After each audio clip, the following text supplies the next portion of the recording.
Hi guys! Good morning. Yan. Today is November 8. Hindi kami nakapasok kasi tingnan nyo. Inuubo yung ate. At saka, eto, nagngingipin. Kanang sabag ang good niya. Ay, kanang ano good niya ditay agay. So, kanang ipon good niya sa pinakatungoy. Diana niya guys, oh. Oo, Diana niya. Una, dili siya makaano. Sige siya gihilak. Sakit, nasakitan. Wakoy tulog aning bataa.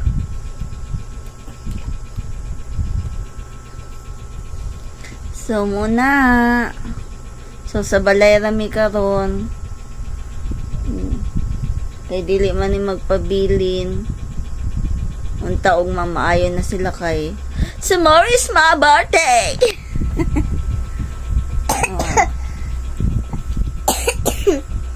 Pet pet si Hope dapat bukas ayaw nakatikay eskwela. Pet so yan, natutulog-tulog muna kami guys kasi napupuyat kami kaninang madaling araw. Napupuyat ako nito. Ito yung pumuyat sa akin. Ayan o. Sige, hilak. So, yan guys. Gagawa na lang tayo ng mga productive things ngayon kahit na yung mga bata, kailangan kong painitan para ma-okay yung resistensya nila. So, ngayon, magtatanim-tanim tayo. Tanim tayo, guys. Yan, meron akong mga tanim na dito. Kaso lang, itong mga manok namin, ayan, oh. Yan. Yung mga ganito, nahugasan ko na. Tapos, ang gagawin natin is, tayo, tawag nito. Magbutas-butas tayo ng mga ganito. So, yan, meron akong ganito. Nakabili ako dati. So, yan. Gawin natin productive yung araw natin. Yun guys, nasa labas kami.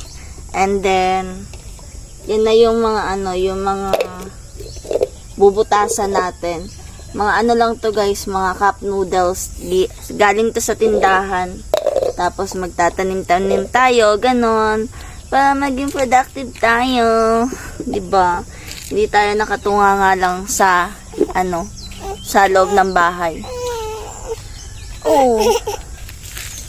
Upo. Para mainitan yung mga bata. Yan. Upo. Butas na tayo. Start na tayo magbutas. Initin muna natin to. Yan. Ito. Bigay mama be.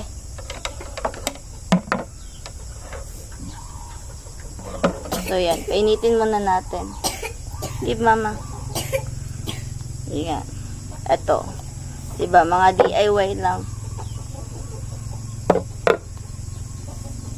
Painitin natin. Pag mainit na, magbutas na tayo.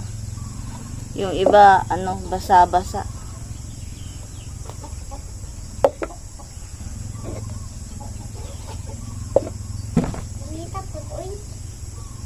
Painit daw gani, no? Ingan ni Papa. So, yan. Angahin natin to. Wait lang. Sa gitna. Hindi pa siya masyado mainit. Yan. Dito. Ay!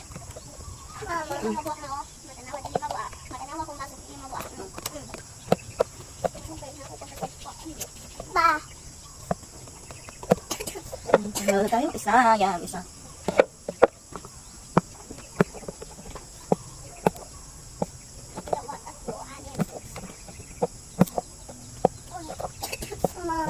Mas okay kung bubutasan na lang din natin siya dito, no? Para lagyan natin siya ng ano, tali. Yan. Magkabilaan. Para lagyan natin siya ng tali. Yan, tapos na silang tapos na akong magbutas-butas. Pati yung kilid, yung dito niya, binutasan ko para malagyan natin sila ng mga tali. Pati itong mga nabutasan ko na is nilagyan ko sa kilid kasi lalagyan ko sila ng tali. So, yan. Para maitali natin and maisabit natin kung saan sila pwedeng maisabit, di ba? Para hindi sila natutuka ng manok. Yan. So, may mga ano pa dun, guys. May mga lupa pa dun.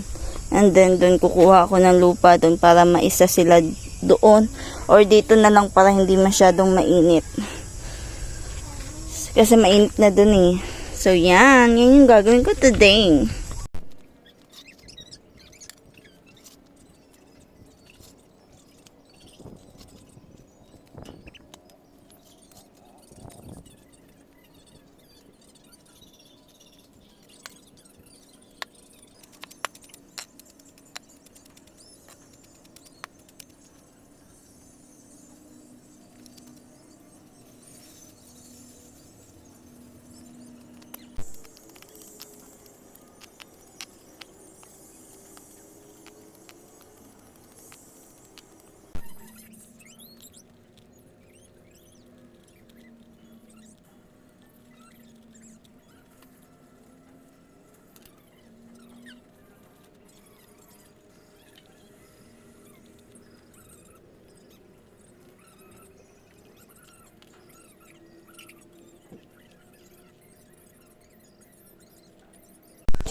Ito guys, tinalian ko yung mga yung mga nauna ng may mga tanim. Tapos putulin natin yung mga yan yung mga tawag nito, putol. So yan, para maganda yung tubo niya. So yan, tapos hahanapan natin siya ng spot kung saan siya pwedeng itali. Feeling ko pwede siya dito, 'di ba? Dito ulit. Kasi may mga nakaraang tali na naman dito. Yan o. Tapos ito itago natin to sa loob. Kay Papa to eh. Ay, nako. Yan. So, yan. Yung mga dati kong tali dito, mga tanim dito, may mga nakaganyan na siya. So, dyan na lang natin sila isabit. Isa-isa. Sabit natin siya dyan. Pero parang naman no. Okay ba? Ang dumi no. Nasa lupa lang kasi to dati. Kaya madumi. Pero yung iba, malinis naman.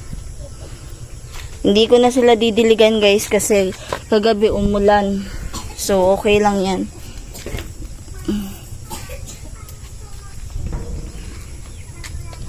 Yan.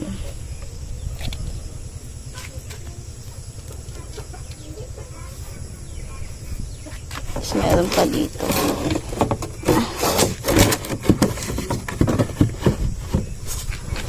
May mga pako pa dyan.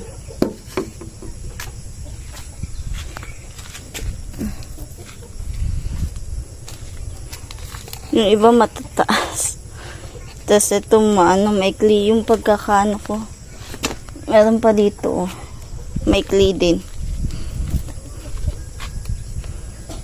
So, dyan natin siya ilagay.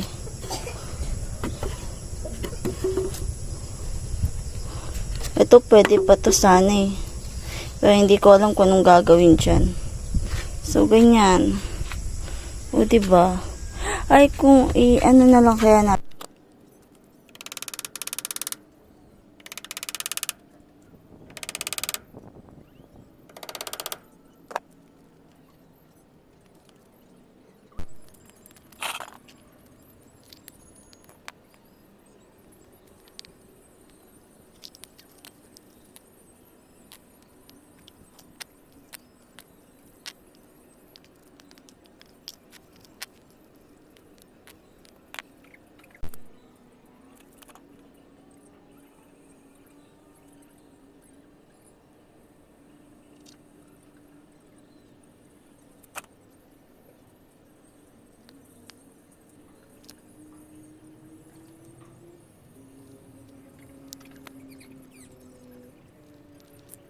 Yun guys, tapos na sila, o diba? Meron pa akong mga ganyan guys, marami pa. Marami pa akong itatanim, siguro dito ko ilalagay. O diba, nakukiyutan ako sa kanila kasi pag lumaki yan, yung mga tanim dyan.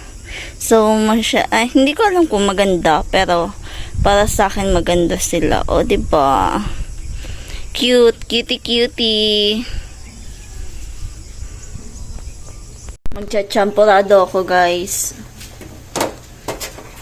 Mamaya na ako magtatanim ulit kasi ang init-init na sa labas. And then nakaligo na nga din pala ako kasi nakatulog yung mga bata. Nagsaglit akong maligo kasi ang baho-baho na natin. So yan, champurado tayo.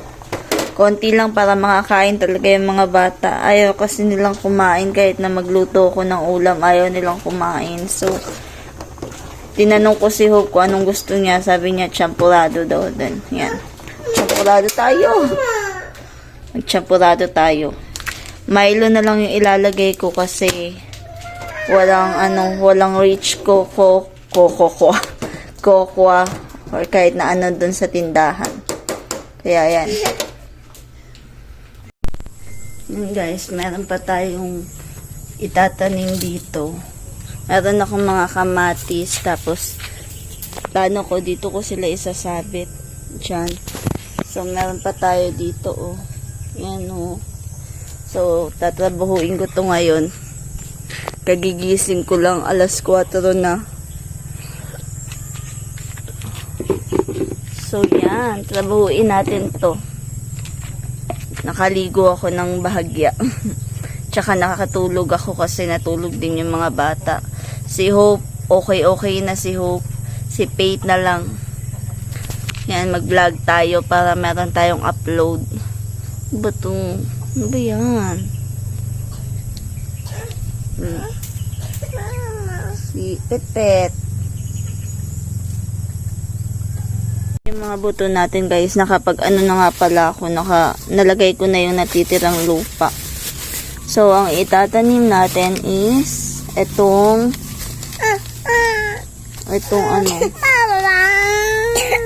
kamatis. Yan o, kasi wala na kaming kamatis dito. So, kamatis yung itatanim natin. Kamatis. Kasi meron na tayong mga diba? Ayan o, mga dahon ng sibuyas. So, kamatis na naman.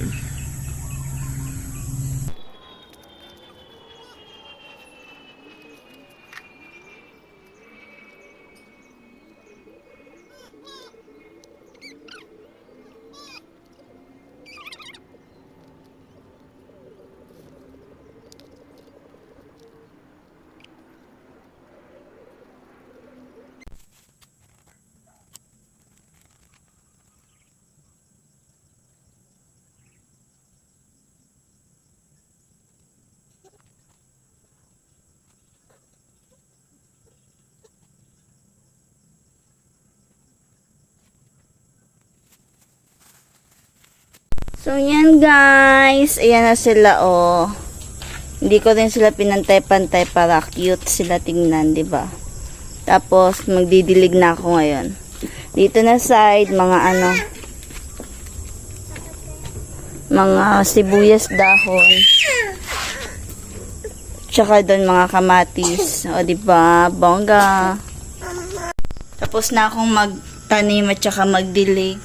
So, ito na naman yung asikasuhin ko, guys. Tingnan nyo, ang daming nababothered ako. Ang dami kong tiklupin. Oh. Isang buong kama din. Gugutom ako eh. Kain tayo. Yan. Magtitiklop ako ngayon.